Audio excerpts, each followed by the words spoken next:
ఇప్పటికైనా నా రిక్వెస్ట్ ఒక్కటే, వయసు ఉన్నది సరే, మీరిద్దరు ఆడ ఆశ పడుతున్నారు, పెద్ద మనిషి వదిలేటట్టు లేడు, మేమందరం కూడా పెద్ద మనిషి ఉంటేనే బాగుంటుంది, ఇలా చేతికిస్తే ఏం చేస్తారో తాడు బొంగరం లేకుండా అని తెలంగాణ సమాజానికి ఒక భయం ఉంది.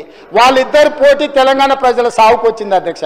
మీరు చూడండి, ఎప్పుడైనా ఒక ఆయన పొద్దున్నే ట్విట్టర్లో పెడతాడు, 11 గంటలకు ఒక ఆయన ప్రెస్ మీట్ పెడతాడు, 4 గంటలకు ఇంకొక ఆయన పర్యటన ఆడిపోయి ఇద్దంటారు.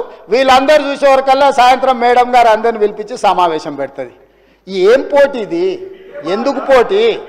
అసలైన ఆయన నేను వెనకటికి చెప్పిన అధ్యక్ష, వెనకటికి ఆయన మారుతుండు, ఈయనకి ఇస్తుండని కొంతమంది పాపం తెలియని అమాయకులు అందులో ఉన్న మంత్రులు మా పెద్దసారి పోతున్నాడు, మా చిన్నసారి వస్తుండని భజన సంఘం పెట్టి భజన చేసిరు.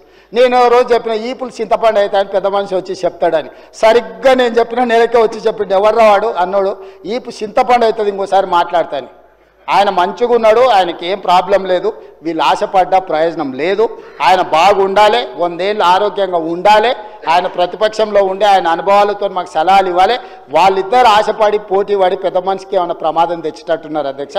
మీరన్నా వేదిక మీద నుంచి ఆ పోలీసు వాళ్ళకు కొంచెం ఆదేశాలు ఇచ్చి వీళ్ళకు కూడా ఏదైనా జ్ఞానోదయం కలిగేటట్టు ఏదైనా 4 మంచి మాటలు చెప్పండి అధ్యక్ష. మా పెద్దలు జానారెడ్డి గారన్నా లేకపోయారు ఈ సభలో, కనీసం వాళ్ళకి ఏమైనా మంచి వచ్చేటో చెప్పనీకే.